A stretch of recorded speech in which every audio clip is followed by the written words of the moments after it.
नवीन घडामोडी पाहण्यासाठी आपल्या बारामती झटका या यूट्यूब चॅनलला सबस्क्राईब करा व बेल आयकॉन दाबा, म्हणजे ताज्या घडामोडी आपणापर्यंत पोहोचतील। माळशिरस तालुक्यातील मार्कडवाडी येथे फेक नेरेटिव्हच्या विरोधामध्ये महायुतीचे आमदार गोपीचंद पडळकर व आमदार सदाभाऊ खोत यांनी भेट दिली। देशाचे माजी केंद्रीय कृषी मंत्री शरदचंद्र पवार, जयंत पाटील यांच्यासह अनेक मान्यवरांनी फेक नेरेटिव्हच्या बद्दल वातावरण निर्माण केले होते। त्यांना चोख उत्तर देण्याकरिता आमदार गोपीचंद पडळकर व आमदार सदाभाऊ खोत आले होते। हेलिकॉप्टरने आल्यानंतर त्यांचे जंगी स्वागत करून बैलगाडीतून कार्यक्रमस्थळी आणण्यात आले। यावेळी कार्यकर्त्यांनी त्यांना खांद्यावर घेऊन व्यासपीठाकडे जयघोष करत आणले। यावेळी त्यांच्या एका हातामध्ये आसूड व एका हातामध्ये बॅलेट पेपर होता। त्यानंतर स्टेजवर आल्यानंतर आमदार सदाभाऊ खोत, आमदार गोपीचंद पडळकर आणि लोकप्रिय दमदार माजी आमदार रामभाऊ सातपुते यांनी सर्वांना अभिवादन केले। यावेळी भाजपचे सोलापूर जिल्हा उपाध्यक्ष बाजीराव काटकर बोलताना म्हणाले, भारत माता की दोन्ही हात वरती करा, मुट्ठी घटावा। भारत माता की जय भवानी, जय शिवाजी, छत्रपती शिवाजी महाराज की जय।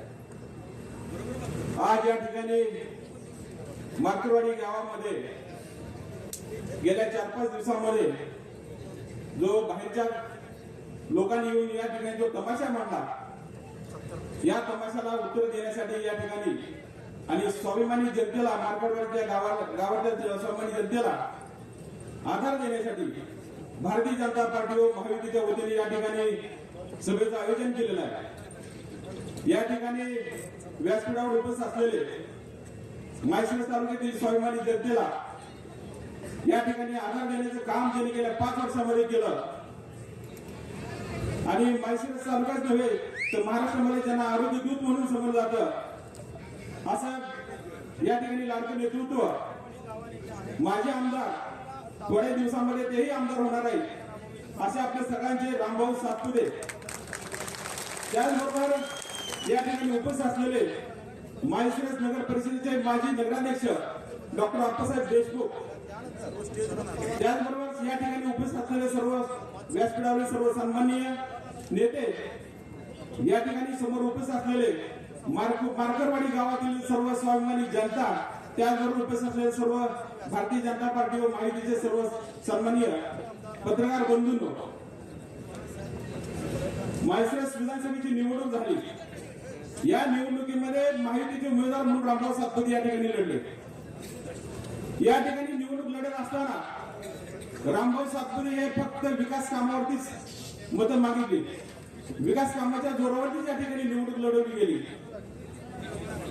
जो 5 वर्षामध्ये जो विकासाचा डोंगर या ठिकाणी उभा केला, या कामाची पोच पावती माळशिरस तालुक्यातील जनतेनं, त्याचबरोबर महाराष्ट्रातील महायुती सरकारनं गेल्या 2.5 वर्षांमध्ये ज्या योजना राबवल्या, त्या ठिकाणी शेतकऱ्यांचं लाईट बिल माफ करायचं असेल, माळशिरस तालुक्यातील शेतकऱ्यांना दुष्काळाचा निधी मिळवून दिला असेल, त्याचबरोबर महिलांना एसटी मध्ये 50% आरक्षण असेल, आणि सर्वात महत्वाची म्हणजे जी गेम चेंजर ठरली अशी योजना मुख्यमंत्री माझी लाडकी बहीण योजना, या सर्वांचा परिपाठ या ठिकाणी माळशिरस तालुक्यामध्ये 1,08,500 मतं पडली।